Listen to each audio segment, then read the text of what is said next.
জানেন, আপনি যখন মারা যাবেন, মুনকার নকির আসার আগে আরেকটা ফেরেশতা কবরে আসবে, যার নাম রুমন।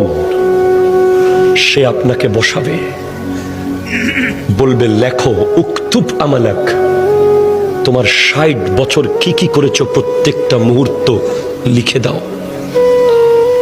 ৭০ বছর যা যা করেছো সব লিখে দাও। ৯০ বছর যা যা করেছো সব লিখে দাও।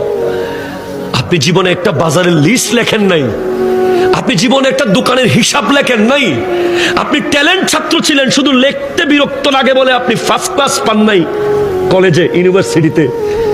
আপনাকে ৬০ বছরের লেখা লিখতে হবে।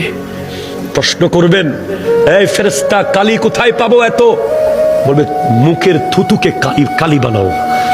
কলম কোথায় পাবো? হাতের আঙ্গুলকে কলম বানাও। কাগজ কোথায় পাবো? গায়ের কাফনকে কাগজ বানাও। লিখে দিতে হবে। নামাজ পড়েছেন, কলম চলবে দ্রুত।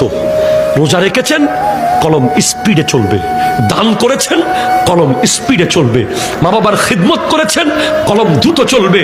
সুদ খেয়েছেন, কলম চলবে না। ঘুষ খেয়েছেন, কলম চলবে না। জুলুম করেছেন, কলম চলবে না। মিথ্যা বলেছেন, কলম চলবে না। নাটক দেখেছেন, কলম চলবে না।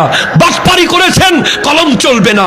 নামাজ পড়েন নাই, কলম চলবে না।